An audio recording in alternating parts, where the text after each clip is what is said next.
président du NNP du côté de Cameroun. Bonsoir à vous, cher monsieur, bienvenue. Bonsoir, madame Mandela Sike. On vous appelle la prêtresse du panafricanisme. Maintenant, je vais chercher les mots pour donner un nom, en plus de son nom, à cette beauté du panafricanisme, en attendant que sa prêtrise soit confirmée. Bonsoir, président. Bonsoir, ma bien-aimée. Vous savez que je vous adore. Hein? Ouais, c'est partagé. Et voilà.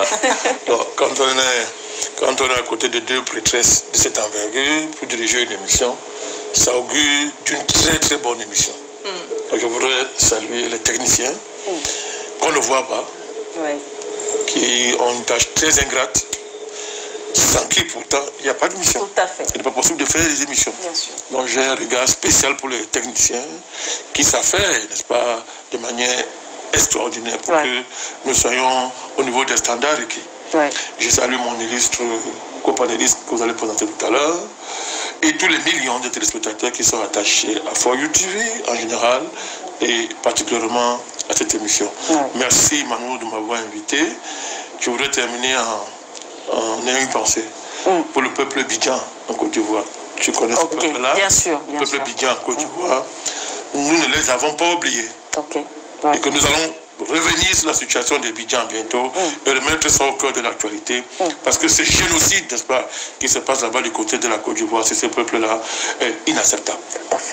Merci à vous, président Bandakane. Et puis toujours sur ce plateau, dans le cadre de cette émission, l'international de ce samedi, le premier secrétaire du Peuple uni pour la rénovation sociale est également des nôtres. Il s'agit de Serge Espoir Matomba. Bienvenue à vous sur ce plateau. Merci, merci pour l'invitation. Je commence par saluer mon copanéliste, le président Manda. Merci Madame Sike. Permettez-moi de saluer, n'est-ce pas, les millions de téléspectateurs qui sont les vôtres, les nôtres, et de saluer toute l'Afrique. Aujourd'hui est une journée où, au lieu d'être triste, il y a quand même une joie. Et on est tenté de vouloir jubiler aujourd'hui, mais on sait que tout à côté, il y a des sérieux problèmes qui nous interpellent et nous devons, n'est-ce pas, nous avons pour obligation de contribuer à la véritable libération de l'Afrique. Merci à vous, président Matomba. Alors, avec le concours de la réalisation, est-ce que nos invités sur Zoom sont déjà positionnés? Monsieur Souleymane Hamzat, bienvenue. Merci d'être là. Je ne vous reçois pas, je ne vous reçois pas. Je n'ai pas de retour. D'accord. En tout cas, nous, on vous reçoit déjà très bien. On va peut-être laisser le soin à la réalisation de régler ce petit détail technique. Le temps pour nous, voilà, de prendre peut-être une autre transition et revenir sur le plateau pour ouvrir le débat.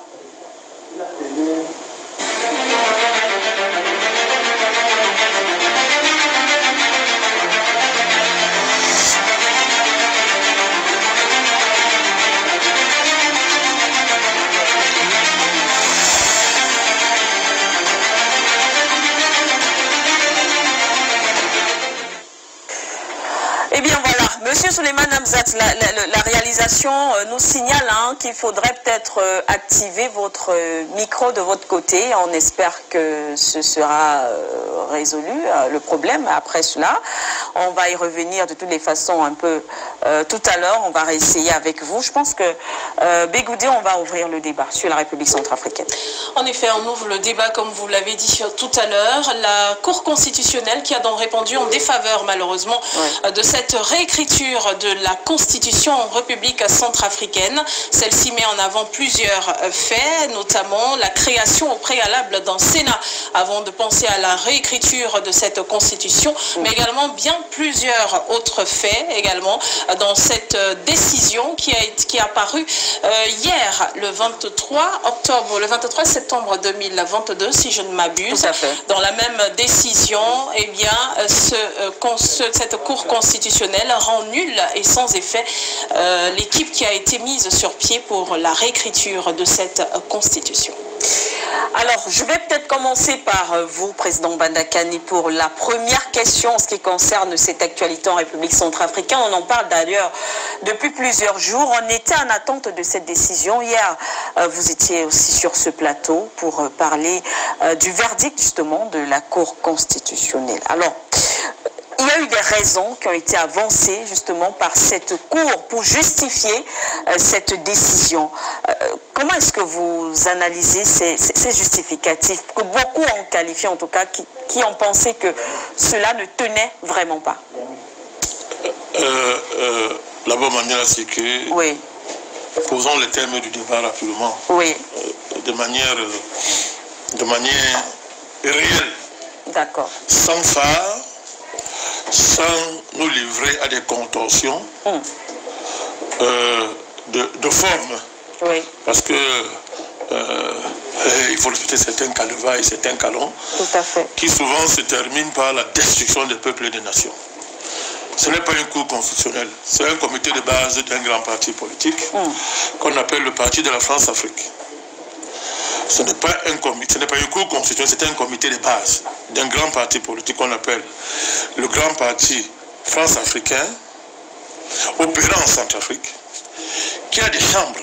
Ces chambres-là, c'est la plupart des partis politiques qui sont réunis dans ce qu'on appelle l'opposition républicaine, autoproclamée. Nous allons tout à l'heure démontrer à quoi ils n'ont rien de républicain, absolument rien. C'est un groupe de bandits et de criminels protégés par la France et qui travaillent pour la France. Donc ils ont ce grand parti France-africain qui opère en Centrafrique a plusieurs chambres, c'est-à-dire représentant ces différentes factions politiques, n'est-ce pas, qui bloquent la Centrafrique depuis bientôt 200 ans. Si on intègre la colonisation france-africaine par la France et les différentes étapes, n'est-ce pas, qui ont conduit à la constitution de la Centrafrique comme peuple indépendant. Vous savez que ça dégage deux groupes fondamentaux. Ça dégage deux groupes fondamentaux. D'un côté, le groupe des patriotes qui s'est battu au péril de leur vie, Bouganda, Karinou, Ngumba, Abel, et tous les patriotes centrafricains jusqu'au président Touadéra. Et j'ai une pensée particulière pour la moitié de la population centrafricaine qui, entre, je crois, 1928-1931, si mes souvenirs 38, a été pratiquement décimée par l'armée française, justement. Donc il y a ces deux groupes, n'est-ce pas, qui sont dégagés par l'histoire de ce pays, qui s'affrontent depuis ce moment-là. L'indépendance n'a pas mis fin à ça, Mme Agnella Siké. Oui. L'indépendance a consacré, parlons comme ça, la perte de la bataille par le groupe des patriotes centrafricains, n'est-ce pas? Le pouvoir est tombé dans les mains du grand parti France-africain qui opère en Centrafrique et qui a pris ce pays en otage, l'a plongé dans une misère absolue, l'a fait basculer dans une existence infra-humaine, en a fait un désert en termes d'état de droit. C'est de cela qu'il s'agit, Mme Agnella Siké. Cette dame-là, que vous appelez Mme Danla, et cette tour constitutionnelle, ne sont pas leurs premiers faits. Expliquez-nous. Il y a eu la question du Sangopoa, la oui, on de la Centrafrique. Oui. Vous avez vu cette prétendue cour constitutionnelle aller fouiller dans la poubelle, aller ramasser des rumeurs du quartier pour en faire un objet, n'est-ce pas, qui est un objet d'une session de cette cour. Qui dit que bon, qu'on a maquillé sous forme de réponse à une requête, n'est-ce pas, qui justifiait une séance du Conseil constitutionnel pour rejeter le Sangopoa. Vous vous rappelez? Or, quel est le mandat de la Cour constitutionnelle? Entre autres quoi? Examiner la constitutionnalité des projets de loi adaptés par l'Assemblée nationale, examiner les décrets et règlements conformément, n'est-ce pas, à leur constitutionnalité. Mais là, il ne s'agissait même pas de... C'était une rumeur. On allait prendre quelque chose dans un site internet. On a transformé ça en quelque chose pouvant être traité par le Conseil constitutionnel. Banditisme constitutionnel. Une véritable forfaiture. Mais c'était passé. Donc, on n'est pas à ce premier fait-là, Mme Agnella Siké. Ouais. Pour ce cas précis, je voudrais rappeler le titre 11 de la Constitution, qu'elle prétend interpréter. Mme Agnella Siké. Le titre 11 de la Constitution de 1996, là, ça, qui est de 30 mars 1996, je crois, dit que, Mme Agnella Siké, ne parle que de la révision constitutionnelle. Tout à fait. Tous les articles liés à ce titre 11 de la Constitution, qui traitent justement d'une possible révision de la Constitution, n'est valable que si il s'agit d'une révision constitutionnelle. Ce qui n'est pas le cas actuellement. Il s'agit de quoi? D'une réécriture de la Constitution. Le projet du président, c'est de réécrire la Constitution centrafricaine. À partir de ce moment-là, en quoi la Cour constitutionnelle en quoi elle est concernée? Elle n'est pas concernée. Il s'agit d'une réécriture, Madame Manuela Tiké. À partir de ce moment-là, sur le plan technique, vous ne pouvez pas discuter de la constitutionnalité d'une constitution. Je l'ai dit hier ici, je reviens dessus. On ne peut pas discuter de la constitutionnalité d'une constitution. On discute de la constitutionnalité, et ça c'est la compétence d'une cour constitutionnelle, de la constitutionnalité des lois votées au Parlement, des décrets, des actes réglementaires et des règlements pris par un État. En ce moment-là, la Cour constitutionnelle est dans son rôle de voir la conformité de ces actes-là avec l'esprit et la lettre de la Constitution. Ici, il s'agit d'une démarche visant à changer complètement l'architecture constitutionnelle de la Centrafrique. Alors, ce n'est pas prévu dans la Constitution centrafricaine. Deuxièmement, quand on nous dit que c'est une démarche prématurée, quand on dit que quelque chose est prématuré, c'est une opinion politique. Ce n'est pas un point de vue constitutionnel, c'est une opinion politique. Madame Talon peut avoir des pensées politiques qu'elle veut, son droit le plus absolu. Mais elle n'a pas à transformer la Cour constitutionnelle en un comité de base politique. Parce que quand on dit que c'est prématuré, il n'y a pas comme... C'est pas un argument constitutionnel. Dire qu'il n'y a pas de... Parce que le Sénat n'est pas prêt, ça veut dire quoi? Quand les gens ont attaqué la Centrafrique, est-ce que le Sénat n'était jamais en place? On se rappelle que c'est un argument qui avait été avancé justement par l'opposition du côté de la Centrafricaine. Je dis, quand les institutions de la Centrafrique ont été mises en péril par le coup d'État, n'est-ce pas, déclenché par la France et qui opérait à travers M. Bozizé, qui a été rejoint après, parce qu'on appelle aujourd'hui opposition républicaine, il faut rappeler ça, est-ce que le Sénat n'était jamais en place? Deuxième argument, où est-ce qu'il est prévu dans la Constitution française, dans la Constitution centrafricaine, qu'un État, soi-disant partenaire de la Centrafrique, peut décider d'assassiner le président de la Centrafrique et élever cette démarche au rang d'une politique de l'État. Moi et vous, nous étions en Centrafrique. Oui. Là, on n'est plus en train de jouer là. Nous avons les preuves, c'est ce que nous disons. C'est public. M. Quignolo faisait quoi? C'est un militaire français. On l'a attrapé en train de vouloir faire quoi? Assassiner le président Touadéra. Au vu et au su de tous, on l'a arrêté, comme on dit, sur le terrain du crime. Les 4 soldats de l'armée française qu'on a attrapés à l'aéroport et qui opéraient sous la protection du général français prétendument vacancier. Oui. Et qui en même temps est le patron de la MINUSCA. On l'a attrapé, il voulait faire quoi? Il voulait faire quoi? Et comment est-ce qu'on les a expliqués de la Centrafrique? Est-ce que ça, ce sont des actes constitutionnels? Est-ce que ça, c'est prévu par la Constitution de la Centrafrique? Et durant tous ces événements, Mme Manuela Tiké, qu'a dit le Conseil constitutionnel?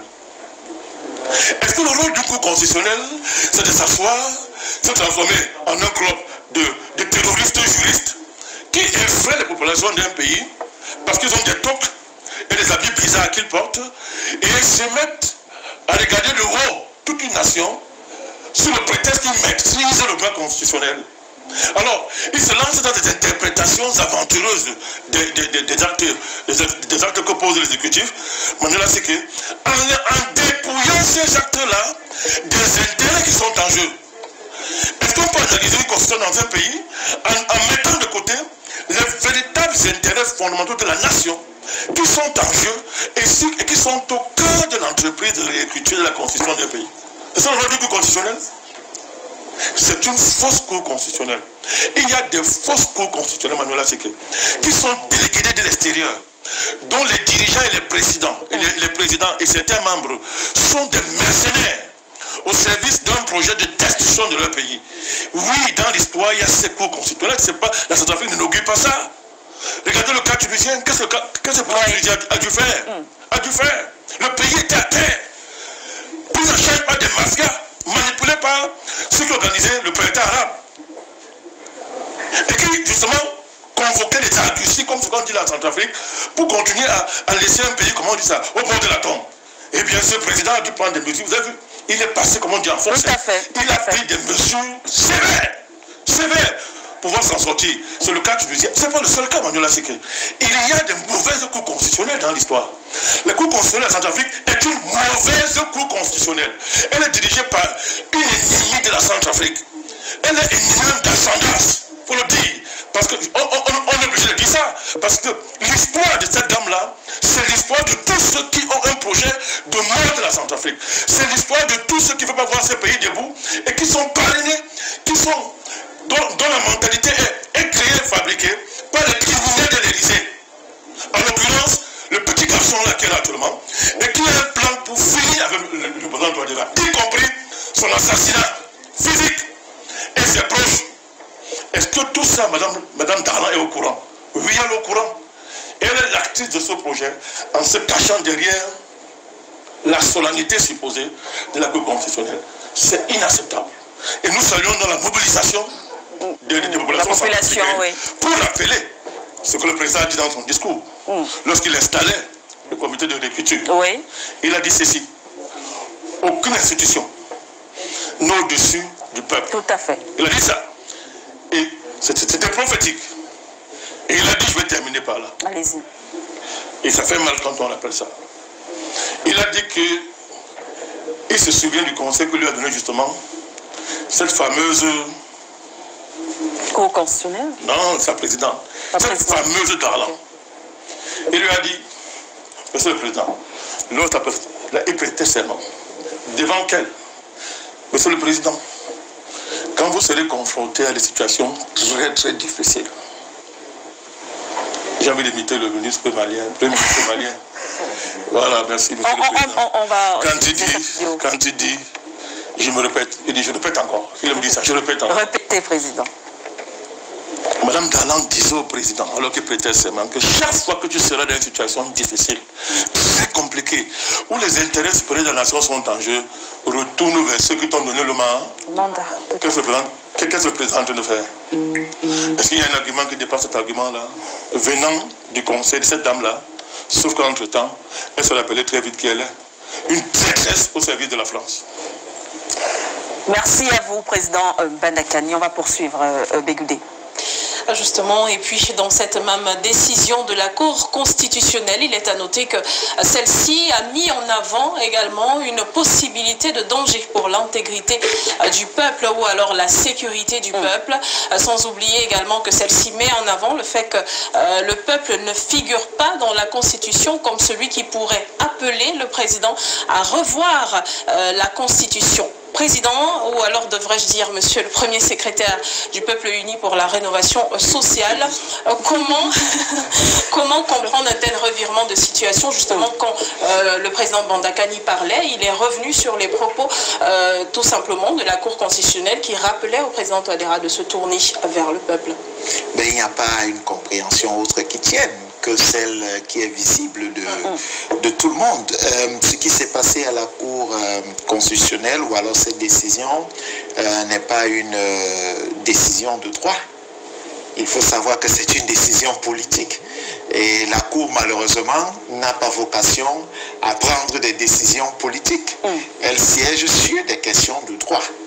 Et je vais peut-être aller très loin en vous disant que si on veut analyser même cette décision, vous allez vous rendre compte dans un premier temps que c'est une décision très injuste, c'est une décision partiale, c'est une décision d'ailleurs qui démontre le manque de crédibilité même de la décision et des personnes qui sont allées jusqu'à prendre cette décision, en l'occurrence cette Madame Darlan et les trois autres, parce qu'il faut le dire, on ne va pas mettre sur le crucifix, n'est-ce pas, les 8 membres du Conseil constitutionnel qui siègent présentement, parce que 4 ont voté en faveur et 3 plus Madame Darlan ont décidé, n'est-ce pas, de faire basculer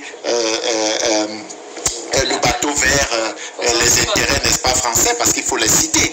Vous savez, quand vous regardez les arguments qui sont convoqués, c'est pour cette raison que j'ai du mal à m'exprimer sur la question, parce que ce n'est pas, ces requêtes ne devraient pas prospérer parce que la forme était déjà biaisée.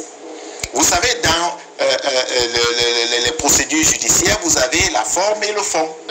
Si sur la forme, il y a la requête n'est pas recevable, alors on ne peut pas analyser le fond. Mais sur la forme, qu'est-ce qui revient? Il revient que un décret du président de la République, qui est un acte administratif, ne peut pas se retrouver à la Cour constitutionnelle pour un jugement. Il y a un tribunal administratif. Donc la Cour constitutionnelle ici s'est arrogé le rôle du tribunal administratif, et c'est très grave. C'est-à-dire qu'elle usurpe, elle qui doit être garant de la bonne fonctionnalité, n'est-ce pas, de la juridiction, elle usurpe un rôle qui n'est pas la sienne. Vous voyez, c'est déjà très grave. Donc, sur la forme, elle ne devrait même pas recevoir ces requêtes parce qu'elle est tout simplement incompétente. C'est le tribunal administratif qui pourrait siéger sur ce cas. Mais lorsqu'elle le fait, bon, elle va donc dans le fond. Déjà, on est d'accord que si sur la forme, elle ne devait pas recevoir ces requêtes, s'asseoir, bon, on peut dire qu'elle reçoit, mais bon, elle ne peut pas avancer avec ces requêtes. Elle ne peut donc pas aller sur le fond. Mais maintenant, allons sur le fond. Que dit l'article 156 du 30 mars 2016? L'article 156 dispose qu'en l'absence du Sénat, l'Assemblée nationale exerce la totalité du pouvoir législatif. C'est une évidence. Puisqu'on l'a dit, comment pouvez-vous venir convoquer dans le fond le fait que le Sénat ne soit pas encore mis en place? Rien à dire. Si on prend l'exemple du Cameroun, il y a moins de 10 ans que le Sénat a été mis en place au Cameroun, pourtant figurant dans la Constitution depuis 1996. Mais depuis lors, c'est l'Assemblée générale, l'Assemblée nationale qui, n'est-ce pas, remplissait le rôle total de la législature. Et c'est pareil en Centrafrique. Qu'est-ce qui explique que vous convoquez un élément qui ne vaut pas la peine? Ça veut dire, en fait, je suis en train de vous démontrer certaines incohérences qui montrent en réalité que cette position n'est pas de droit. C'est une décision politique. Et il faut donc résoudre ce problème de façon politique. Parce qu'en réalité, lorsque vous dites, et même vous convoquez le peuple, c'est une population qui a, c'est un pays qui a pratiquement 1 200 000 électeurs. Vous avez 700 000 personnes, pratiquement 700 000 personnes, qui ont demandé la réécriture, n'est-ce pas, de la Constitution. Vous avez un Parlement de 140 députés. 104 ont dit, on voudrait que la réécriture de la Constitution se fasse. Mais, mon Dieu, dès que vous avez, pour une population électorale, 1 million plus de 700 disent qu'on voudrait que la Constitution soit réécrite. Vous avez des parlementaires qui, eux, représentent le peuple. Plus de 2/3 des parlementaires disent nous voulons la réécriture. Parce que vous avez 24 qui disent que bon, nous ne sommes pas d'accord, nous ne voulons pas. Mais de quel peuple parlez-vous? Bon, si tant vous avez le souci de ce peuple-là, est-ce que vous ne voyez pas que le président, même en adoptant cette démarche de laisser les instances de transition fonctionner, parce qu'il faut le dire, le président a le pouvoir, parce qu'il est légitime, il n'est pas un président de transition, de dissoudre toutes les instances de transition et de mettre en place des instances officielles qui travailleront de façon normale, qui ne soient pas des instances de transition. Mais il a laissé, et de façon démocratique, de façon, dans son ouverture d'esprit, il dit non, tout le monde doit participer à la construction du pays. Si il est très ouvert, il s'ouvre à tout le monde, il vous donne la possibilité de travailler, comment pouvez-vous accepter de trahir le pays? Parce qu'en réalité, certaines personnes ont tendance à croire, ou à faire croire, ou à vouloir faire croire, qu'il s'agit ici du président Touadéra. Non, il s'agit de la République centrafricaine. Il s'agit du pays. Et quand on observe ce type de décisions politiques qui sont prises, on comprend tout de suite que ces personnes n'officient pas pour le pays. Elles officient, n'est-ce pas, pour un pays qui tirerait les ficelles, qui n'est contre la France. Ça veut dire que quand vous parlez de solutions politiques, vous faites allusion à quoi? Écoutez, si vous vous rappelez très bien, il y a quelques jours encore, ces mêmes personnes qui ont, n'est-ce pas, déposé ces requêtes l'un d'eux a été reçu au Quai d'Orsay à l'Élysée. Oui. Donc, si vous vous rappelez encore, il y a même eu, n'est-ce pas, plusieurs personnes, je ne dirais pas des influenceurs, certaines personnes des médias centrafricains qui ont été reçues au Quai d'Orsay. Et quand vous voyez ces personnes défiler avec la présidente de la Cour, faire même des photos librement, et deviennent même des communicants pour la Cour, vous comprenez tout de suite qu'en réalité, là, on est parti vers quelque chose qui ne soit pas dans l'intérêt de la Centrafrique. Ouais. Et à un moment donné, il faut dire, vous l'avez si bien dit, le président légitime doit prendre ses responsabilités. D'ailleurs, la présidente de la Cour, dans une des vidéos que j'ai suivies chez vous, rappelez au président que lorsque vous serez confronté à des difficultés extrêmes, allez vers ceux qui vous ont donné le mandat. Consultez-les et ils vous diront quoi faire. Et effectivement, on se rend compte que déjà ici, le peuple a parlé. Et le peuple s'apprête, le président s'apprête à consulter ce peuple. Mais on lui dit, attention, tu n'as pas le droit de consulter ce peuple-là. On lui dit, tu n'as pas le droit de le consulter. Mais la même personne. Vous voyez? Donc là, on est face à une situation qu'il faut dénoncer avec la dernière énergie et dire à ceux-là qui tirent les ficelles et qui veulent maintenir la Centrafrique dans un état, je ne dirais pas d'endormissement et de pauvreté. Non, la Centrafrique a compris. Et d'ailleurs, Madame Siké, si vous me permettez, je vais revenir sur certains propos du président au perchoir de l'ONU. Il a tenu un discours de courage, un discours d'un véritable chef de bateau. Si vous vous rappelez de son discours, il a affirmé qu'il est sur la voie du développement de son pays et personne ne pourra l'arrêter. Il est allé plus loin. Il est prêt et disposé à collaborer avec tous les pays, à condition que sa souveraineté ne soit pas menacée, à condition que le bien-être des Centrafricains ne soit pas menacé, à condition que ce soit du gagnant-gagnant. Donc il est important de comprendre qu'il est dans une logique constructive et il faut tout simplement l'accompagner là-dessus.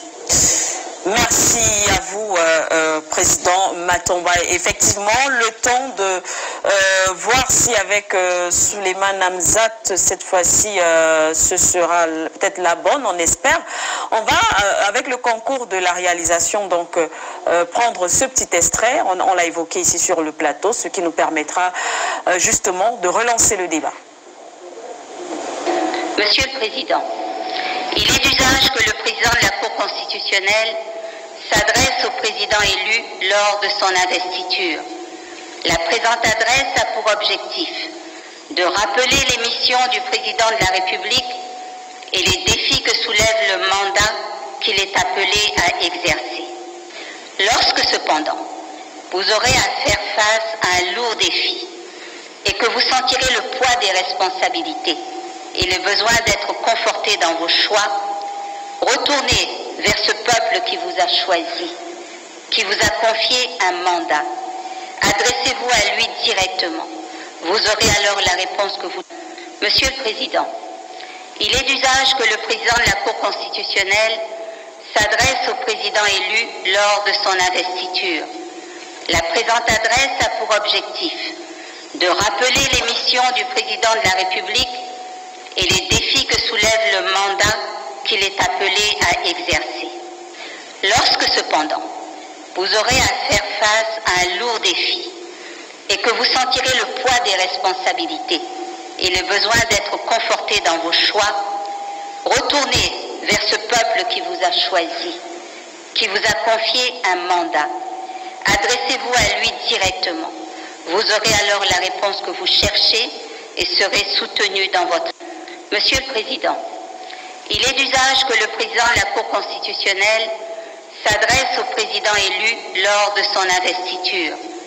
La présente adresse a pour objectif de rappeler les missions du président de la République et les défis que soulève le mandat qu'il est appelé à exercer. Lorsque cependant, vous aurez à faire face à un lourd défi et que vous sentirez le poids des responsabilités et le besoin d'être conforté dans vos choix, retournez vers ce peuple qui vous a choisi, qui vous a confié un mandat. Adressez-vous à lui directement. Vous aurez alors la réponse que vous cherchez et serez soutenu dans votre... Eh bien, c'était donc cet extrait annoncé pour nous permettre de revenir avec le débat. Et nous allons essayer d'avoir Souleymane Hamzat via notre lien Zoom.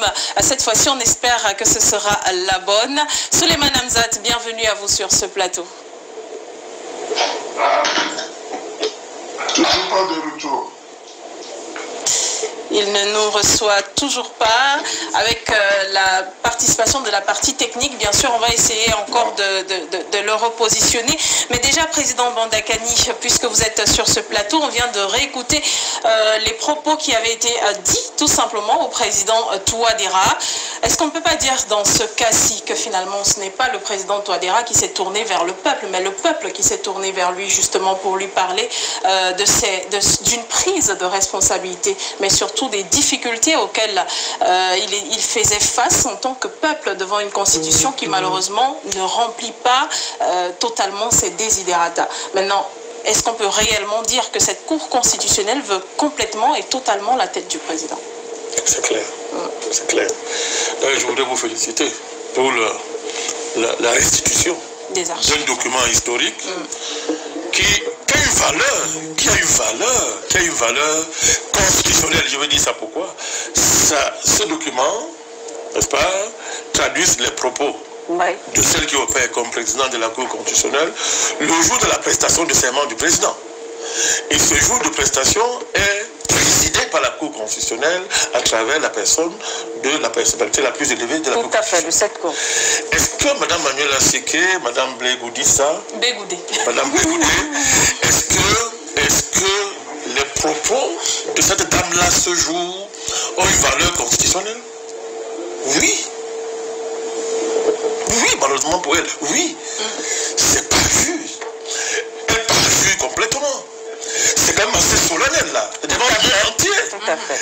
Et elle le dit en tant que président de la Cour constitutionnelle. Ouais. Même sous forme de conseil. Dans le cas d'espèce, je suis en train d'interroger ici, bon maintenant, si elle est jurée dans le monde entier, est-ce qu'une dame, une présidente de Cour constitutionnelle, en pleine prestation de serment d'un président, en pleine cérémonie, alors qu'elle est habillée de toute l'autorité que lui confère cette fonction-là, n'est-ce pas, dit au président qui entre en fonction que malgré les lois et tout ce qui existe, chaque fois que tu seras confronté à une situation difficile, lourde de conséquences pour la nation, retourne vers ceux qui t'ont donné le mandat. Oui. Le monde entier est témoin. Vous avez tout à l'heure, en convoquant votre argument, vous avez remis sur la table le processus qui a permis d'aboutir à la mise en place du comité de réécriture de la Constitution. Le président Matou l'a rappelé. Il y a le mouvement des forces vives d'abord. Le peuple a demandé de changer, de réécrire la Constitution. Le peuple l'a demandé. Mais après le peuple, le Parlement a dit au président, monsieur, il a dit c'est terminé. Oui. Nous le disions encore, ça fait plus d'une décennie sur le plateau en disant, au chef d'État, n'ayez pas peur. Chaque fois que vous allez prendre des décisions qui vont dans le sens des intérêts de votre peuple et de votre continent, vous aurez le soutien de tout le peuple. C'est vrai qu'on se sera attendu à ce que ce soit le président en exercice, parce que beaucoup ont attendu cela, la voix du président de l'Union africaine en la personne du président Macky Sall, tenir ce type de discours. Beaucoup ont attendu cela, mais on l'a eu en tout cas du moins du côté de Mali. Vous savez, un homme d'État américain parlant de l'Europe parlait de la vieille Europe. Moi je dis, aujourd'hui, on a les vieux chefs d'État et les vieux diplomates des juristes politiques là. Ils sont dépassés. Ils ne sont pas vieux, parce qu'en âge, ils sont vieux par rapport au logiciel qu'ils continuent d'employer. Alors que dans le fondement même du peuple même, la légitimation du peuple même, dans son fondement, ont complètement basculé. Je pense qu'on a un dépassement de culture. Nous, ils sont à la tête des États, dont les peuples sont ailleurs.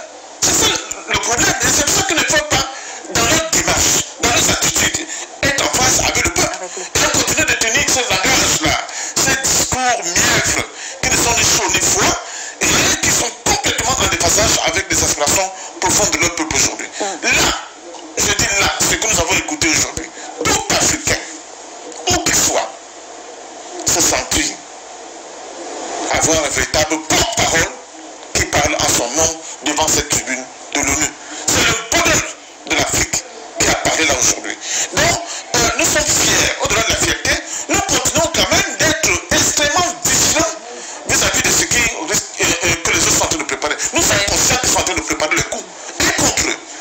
N'est-ce pas, l'essence fêtière politique au niveau de Mali, et contre le président Fossa Alcaz Touadéra, dont je l'ai dit d'ailleurs, que quand on voit les avocats soi-disant de l'opposition faire des réunions ouvertes avec cette dame-là, dont le papa d'une année était déjà le président légal à Barthélemy Bokanda, on comprend.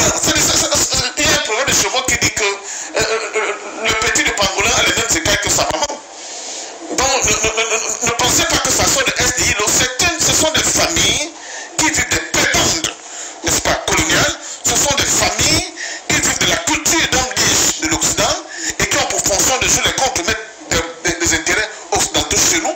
Ils sont dans une continuité historique de leur trahison. Ils doivent être combattus comme tels pour pouvoir instaurer un nouveau paradigme politique en Afrique qui passe par la rétrocession, ou bien on arrête de nouveau, on retrouve nos souverainetés et on va directement vers les États-Unis d'Afrique parce que c'est la phase ultime de la reconstruction africaine pour donner à l'Afrique la capacité, en réalité, de redonner à l'humanité un nouveau visage. Merci à vous, Passion Parfendum. Je pense qu'on va refaire